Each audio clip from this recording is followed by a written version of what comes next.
അപ്പൊ ചേട്ടാ ആരെയൊക്കെയാ വിളിച്ചോണ്ട് വന്നിരിക്കുന്നത്? എനിക്ക് ഒരു മകളും മകനുമാണുള്ളത്. അപ്പൊ അവർ രണ്ടുപേരും ആദ്യം പോരട്ടെ. അവിടുന്ന് തുടങ്ങാം അല്ലേ? So let's welcome Shivani and Bhagat.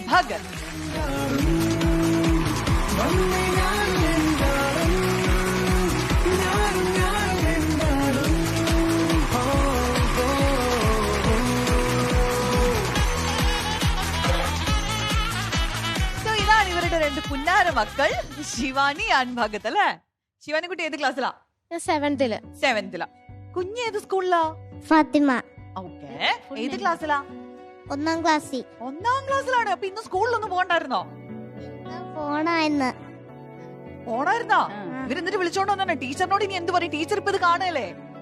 Teacher ഇതൊക്കെ കാണും. ആണോ? ടീച്ചറും ഇതൊക്കെ കാണുന്നുണ്ട്. ഈ അച്ഛനും അമ്മയും ടിവിയിൽ കാണാറുണ്ടോ? കാണാറുണ്ട്. ആണോ? ആരെയാ കൂടുതൽ ഇഷ്ടം?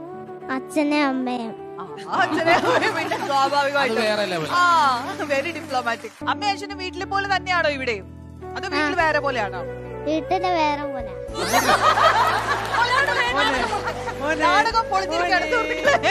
അച്ഛൻ വീട്ടിലെങ്ങനെയാ മുത്തേ? അമ്മയും അച്ഛനും വീട്ടിൽ നല്ലതാ. പിന്നെ അമ്മയും അച്ഛനും അടിയൊക്കെ കൂടും. അതിനുമ്പോ മോളോട് ചോദിക്കട്ടെ, എങ്ങനെ അച്ഛനും അമ്മയും ടിവിയിൽ കണ്ടിട്ട് ഫ്രണ്ട്സ് ഒക്കെ പറയാറുണ്ടോ? കണ്ടു അച്ഛനും അമ്മയും ടിവിയിൽ എന്ന് പറയണ്ടോ? പറയാറുണ്ട്. ആണോ? അച്ഛനെ ഡാൻസ് കണ്ടായിരുന്നോ കഴിഞ്ഞ പ്രാവശ്യം? കണ്ടായിരുന്നു. പറഞ്ഞോണ്ട് ചിരിക്കുകയായിരുന്നു. കുഴപ്പമില്ലായിരുന്നു. സത്യം പറ, സത്യം പറ. എങ്ങനെ വീട്ടിൽ കളിക്കുന്നേക്കാളും വീട്ടിൽ കളിക്കുന്നേക്കാളും കുറച്ചുകൂടി കൊള്ളായിരുന്നു. നിങ്ങൾ രണ്ടുപേരും കൂടെ ആണോ വീട്ടില് ഡാൻസ് ഒക്കെ പഠിക്കുന്നത്? മോളാണോ സ്റ്റെപ്പ് ഇട്ട് കൊടുക്കണേ? ഇവിടെ മോളില്ലാത്തതിന് ചെറിയ കുറവുണ്ടായിരുന്നു. അപ്പൊ വീട്ടിൽ നിങ്ങൾ എല്ലാവരും 4 പേരും കൂടെ ഒരുമിച്ച് ഡാൻസ് ചെയ്യും? ചെയ്യാറുണ്ട്. ഞങ്ങളുടെ വീട്ടിലും അങ്ങനെ. ഞങ്ങള് പാട്ടൊക്കെ വെച്ചിട്ട് ഞങ്ങൾ 4 പേരും ഒരുമിച്ച് ഡാൻസ് ഒക്കെ ചെയ്യും. അപ്പൊ ഞാൻ ഒരു പാട്ട് വെക്കട്ടെ, നിങ്ങൾ കളിക്കുവോ? കളിക്കാം. അപ്പൊ കഴിഞ്ഞ പ്രാവശ്യം വന്നപ്പോഴേ ഹരിചേട്ടൻ പറയുണ്ടായിരുന്നു മോളും ഞാനും കൂടെയാണ് ഇതുപോലെ റീലിനൊക്കെ വേണ്ടിട്ട് ഡാൻസ് ഒക്കെ പഠിച്ച് ചെയ്യാറെന്നൊക്കെ പറഞ്ഞിട്ടുണ്ടായിരുന്നു.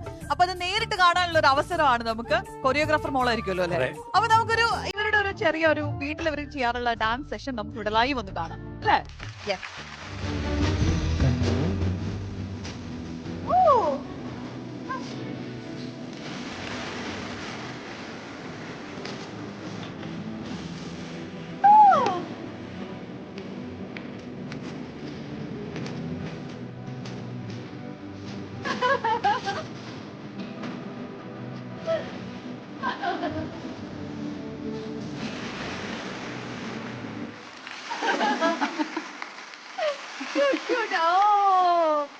നമ്മളെ അമ്മയും മക്കളുമായിട്ട് ഡാൻസ് ചെയ്ത വീഡിയോസ് കാണാറുണ്ട്. പക്ഷെ അച്ഛനും മോളും കൂടെ ഡാൻസ് ചെയ്ത ഭയങ്കര റയർ ആയിട്ട് നമ്മൾ കാണാറുള്ളൂ അല്ലേ? അതിന്റെ ഒരു ഭംഗിയുണ്ട്. നല്ല കുറച്ചും കൂടെ നന്നാവും. അതൊരു നല്ല പോയിന്റ് ആയിരുന്നു. ഞങ്ങൾ ഞാനും മോളും കൂടാണ് കോമ്പിനേഷനേ അല്ല ഞങ്ങൾ വേറെ കൊണ്ടല്ല, നമ്മള് ശരിയാക്കാനാണ് ഇവിടെ ഈ ഒരു പരിപാടി വെച്ചത് അല്ലേ? ഈ പരിപാടി പാട്ട് വെച്ചോ. അല്ല നമുക്ക് ഒരേ സമയം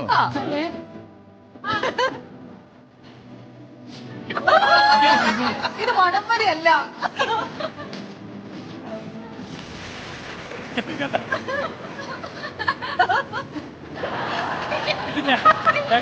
കളിച്ചിട്ടില്ല.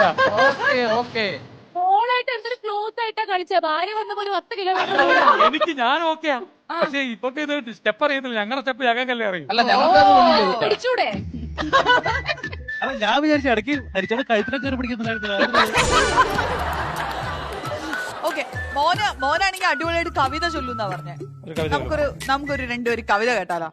ഇരുളിൽ മഹാനദയിൽ നിന്നുണർത്തി നീ നിറമുള്ള ജീവിത പീലി തന്നു.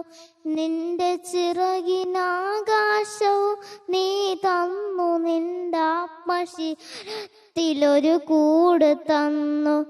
ആത്മശിഹരത്തിലൊരു കൂട് തന്നു. ഒരു കൊച്ചുരാപ്പാടി കരയുമ്പോഴും നേർത്തൊരരുവിധം താരാട്ടു തളരുമ്പോഴും. ഒരു കൊച്ചു അപ്പാടി കരയുമ്പോഴും നേർത്തൊരരുവിധം താരാട്ടു തളരുമ്പോഴും കനിവിനൊരു കല്ല് കനിമധുരം ആവുമ്പോഴും കാലം വിടരുമ്പോഴും നിന്റെ ഹൃദയത്തിൽ ഞാൻ എൻ്റെ ഹൃദയം ഉരുത്തിരിക്കുന്നു, നിന്നിൽ അഭയം തിരഞ്ഞു പോകുന്നു. ആരാ പഠിപ്പിച്ചെന്നേ? ആരാ പഠിപ്പിച്ചെന്നേ മാവയ്ക്ക്? അമ്മയാണോ പഠിപ്പിച്ചെന്നേ? അച്ഛനെ കുറിച്ച് മോളോട് അതെ, അച്ഛനെ കുറിച്ച് മോളോട് ചോദിച്ചാൽ കൃത്യമായിട്ട് പറയുമെന്നാ പറഞ്ഞേ. ഈ അച്ഛൻ ഈ സ്ക്രീനിൽ ഇവിടെ നമ്മൾ കാണുന്ന പോലെ തന്നെയാണോ വീട്ടിലും? ആണ്. ആണോ? ദേഷ്യപ്പെടുവോ? ഇല്ല. ഭയങ്കര കൂൾ ഡാഡിയാണോ? അതെ. ആണോ? പക്ഷെ നമുക്കൊരു ചെറിയ ടാസ്ക് ഉണ്ട്. എനിക്ക് ഒരു കാര്യം പറയാനുണ്ട്. എനിക്ക് ഈ കുട്ടികളെ കുറിച്ച് ഓർക്കുമ്പോ ഒരു കാര്യം പറയാനുള്ളൂ. വിഷമമാണ്. ഈ പ്രവചനങ്ങൾക്കും വാദങ്ങൾക്കും ഇടയിലാണല്ലോ ഇവരുടെ ജീവിതം. വീട്ടില് അച്ഛനാണ് അമ്മ, അമ്മയാണ് അച്ഛൻ. കുഞ്ഞെന്താ ഉദ്ദേശിച്ചേ? കാര്യം വെച്ചാലേ കുഞ്ഞെന്താ ഉദ്ദേശിച്ചേ? അവൾ ഉദ്ദേശിച്ച കാര്യം, ഈ ഞാനാണ് ഇവളോട് ശാരീരികമായ മാറ്റങ്ങളെ കുറിച്ച് പറഞ്ഞു കൊടുക്കുന്നത്, എങ്ങനെയാണ് ഗുഡ് ടച്ച് എന്താണ് ബാഡ് ടച്ച് എന്താണെന്ന് പറഞ്ഞു കൊടുക്കുന്നത്, എങ്ങനെയൊക്കെയാണ് സമൂഹത്തിൽ പലതരത്തിലുള്ള ആളുകൾ ഉള്ളത്, അവരൊരു പെൺകുട്ടിയോട് എങ്ങനെയൊക്കെ ബിഹേവ് ചെയ്യാം, അപ്പൊ നമ്മൾ അതിനോട് എങ്ങനെയാണ് റെസ്പോണ്ട് ചെയ്യേണ്ടത് എന്നുള്ള കാര്യങ്ങൾ. കാരണം അവളുടെ ജീവിതത്തിൽ ഒരു പെൺകുട്ടി എന്നുള്ള നിലയിൽ എല്ലാ കാര്യങ്ങളും അവൾ വന്ന് എന്നോട് പറയാ, അച്ഛാ എങ്ങനെയാണ് അങ്ങനെയാണ്. അപ്പൊ ആ ഒരു ലെവലിൽ ഞാൻ ഭയങ്കരമായിട്ട് ഒരു അമ്മയുടെ റോളാ. ബ്യൂട്ടിഫുൾ. അല്ല, ശരിക്കും ഇത് ചില ജെൻഡർ റോൾസ് ആയിട്ട് നമ്മൾ ഡിഫൈൻ ചെയ്ത് വെച്ചിരിക്കുന്ന കാര്യം, ഇത് അമ്മ ചെയ്യേണ്ട കാര്യം, അച്ഛൻ ചെയ്യേണ്ട കാര്യം. പക്ഷെ അല്ല, സബിതയ്ക്ക് പറഞ്ഞു കൊടുക്കാനേ ചെറുതിലെ കൊച്ചിന്റെ അടുത്ത് അങ്ങനെയൊക്കെ പറഞ്ഞു കൊടുക്കാമോ എന്നൊരു മടി എന്നോട് പറയും. ഞാൻ പറഞ്ഞു അങ്ങനെ ഒരു മടിയുടെ ഒരു ആവശ്യമില്ല. ഞാൻ കൃത്യമായി അവളോട് പറഞ്ഞു കൊടുക്കും, മോളെ ഇങ്ങനെയൊക്കെയാണ്, ശാരീരികമായ മാറ്റങ്ങൾ ഇങ്ങനെയാണ്, സമൂഹത്തോട് പലതരത്തിലുള്ള ആളുകളുണ്ട്, അവരിങ്ങനെയൊക്കെ നമ്മളോട് ബിഹേവ് ചെയ്യും, നമ്മൾ ഇങ്ങനെ റെസ്പോണ്ട് ചെയ്യണം. ഡെയിലി സ്കൂളിൽ നിന്ന് വന്നാൽ ഞാൻ 1 മണിക്കൂർ ഇരുന്ന് മുഴുവൻ കാര്യങ്ങളും, അന്ന് എന്തൊക്കെ ആരൊക്കെ പറഞ്ഞു, എന്തൊക്കെ ചെയ്തു, ആരെയൊക്കെ കണ്ടു, എങ്ങനെയാണ് സംസാരം എന്ന് 1 മണിക്കൂർ കൃത്യമായി ചോദിക്കും. ഈ 1 മണിക്കൂർ എനിക്ക് വീട്ടില് തൂക്കണം, പാത്രം കഴുകണം, ചായ ഇടണം, തുണി അലക്കണം, ഇപ്പാതി പരിപാടികളും കൂടെ ഉണ്ട്. അതെന്താണ് ആ സമയം തന്നെ ആ 1 മണിക്കൂർ തന്നെ സെലക്ട് ചെയ്തെടുത്തത്? ആ 1 മണിക്കൂർ തന്നെ പണിക്ക് സെലക്ട് ചായ ചേട്ടാ എനിക്ക് പറഞ്ഞിട്ടല്ലേ പറ്റും. ബാക്കി മുഴുവൻ മണിക്കൂർ ആരാ പണിയെടുക്കുന്നുള്ള മനസ്സിലായി. അപ്പൊ ഒരു കുഞ്ഞു ടാസ്ക് നമ്മള് മോൾക്ക് കൊടുക്കാണ്. ഞങ്ങൾ ചില കാര്യങ്ങൾ ചോദിക്കും. കുട്ടികൾക്ക് 2 പേർക്കും ഈ പറയുന്ന കാര്യം അച്ഛനാണോ അമ്മയാണോ എന്നുള്ളത് പറഞ്ഞു തരണം ഞങ്ങൾക്ക്. റെഡിയാണോ? ഓക്കെ. അപ്പൊ നമ്മൾ ചോദ്യം ചോദിക്കും, അതിന്റെ ഉത്തരം അച്ഛൻ ആണെന്നുണ്ടെങ്കിൽ അച്ഛനെ ഇങ്ങനെ കാണിച്ചു തരണം നമുക്ക്. ഇവിടെ അമ്മയാണെങ്കിൽ ഇങ്ങനെ അമ്മയെ കാണിച്ചു തരണം. വീട്ടിൽ അച്ഛൻ അമ്മ അമ്മ അച്ഛനും അല്ലേ? അപ്പൊ ഹരി പേരിട്ടാ മതി. അല്ല, നീ പടം കണ്ടു പറഞ്ഞാ മതി കേട്ടോടാ. ആദ്യത്തെ ചോദ്യം, വീട്ടിൽ നല്ല കോമഡി പറയുന്ന ആരാ? അച്ഛനാണ് കോമഡി. ഓക്കെ. അപ്പൊ അടുത്ത ക്വസ്റ്റ്യൻ, ഇവരിൽ ആരാണ് നിങ്ങളുടെ ബെസ്റ്റ് ഫ്രണ്ട്? 2 പേർക്കും അച്ഛനാണ് ബെസ്റ്റ് ഫ്രണ്ട്. വീണ്ടും നമ്മളെ തോൽപ്പിച്ചിരിക്കുകയാണ്. അടുത്തേം കൂടെ നോക്കട്ടെ. ഇനി പാട്ട് മത്സരം കൂടെ ഉള്ളൂട്ടോ. ഒരു സീക്രട്ട് ഉണ്ടെങ്കിൽ ആദ്യം പറയുന്നത് ആരോടായിരിക്കും? സ്കൂളിലെ സീക്രട്സ് ഒക്കെ ആദ്യം പറയുന്ന ആരോടായിരിക്കും? ആയല്ലോ. അല്ലല്ല, ഒരു ഭീഷണി ഉണ്ടായിരുന്നു.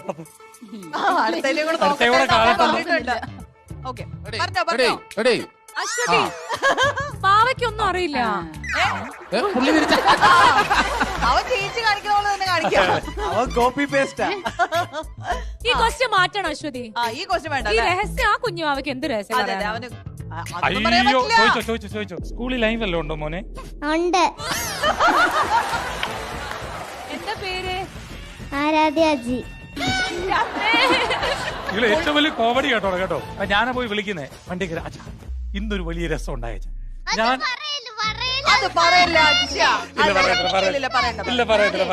കൊച്ചിന്റെ അഭിമാന പ്രശ്നമല്ലേ? ഇല്ല പറയത്തില്ല. ഇല്ല പേടിക്കണ്ട. ഇല്ല, അതൊന്നും പറയത്തില്ല. അച്ഛൻ ബെസ്റ്റ് ഫ്രണ്ട് അല്ലേ, സീക്രട്സ് ഒന്നും പറയത്തില്ല. നിങ്ങളെ വഴക്ക് പറയുന്ന ആരാ കൂടുതല്?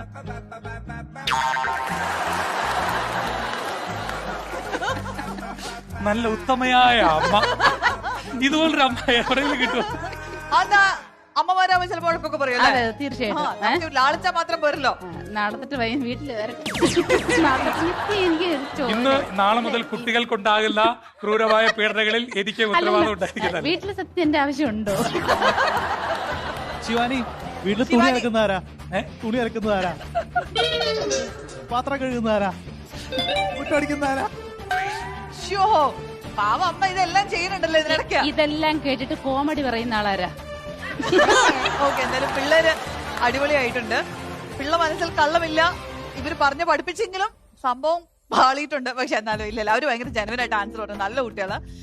ഇവര് മാത്രമേ കൂട്ടിയിട്ടുള്ളൂ. ഫാമിലി എന്ന് പറയുമ്പോൾ എന്റെ അമ്മയുണ്ട്, എന്റെ അച്ഛനും ഉണ്ട്. With all respect and love നമുക്ക് അവരെയും കൂടി വേദിയിലേക്ക് വിളിക്കാം അല്ലേ?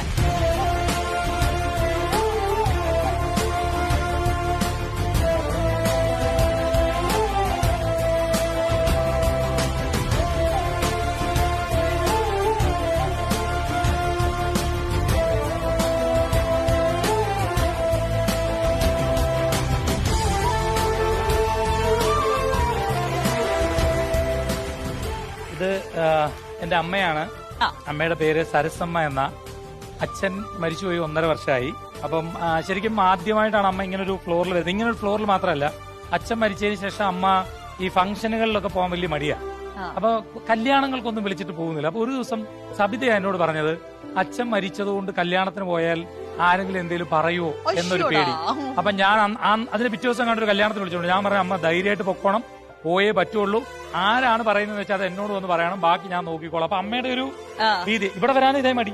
അതുകൊണ്ട് ഞാൻ പറഞ്ഞു ധൈര്യമായിട്ട് വരണം എന്ന് പറഞ്ഞിട്ട് വിളിച്ചുകൊണ്ട് വന്നത്. കാരണം അമ്മ എനിക്ക് തോന്നുന്നു ഒറ്റയ്ക്ക് പത്തനാപുരം ടൗണിൽ പോലും പോകാൻ അറിയാത്ത ഒരാളാണ്.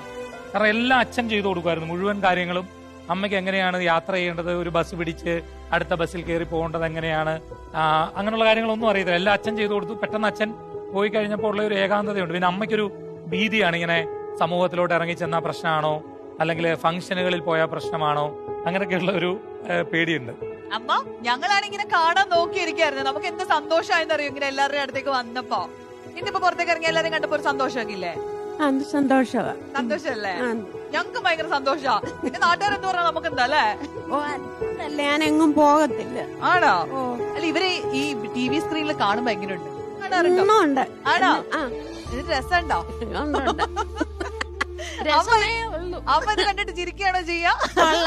രസമേ ഉള്ളല്ലോ. വീട്ടിൽ വരുമ്പോ വല്ല പറഞ്ഞു കൊടുക്കാറുണ്ടോ? വഴക്ക് പറയാറുണ്ടോ? എന്തിനാണ് അങ്ങനെ പറഞ്ഞത്? അങ്ങനെ ഞാൻ ഉണ്ടായിരുന്നോ? ഡാൻസ് കണ്ടു. ഇഷ്ടമായോ? ഡാൻസ് കണ്ടു, ഇഷ്ടപ്പെട്ടു.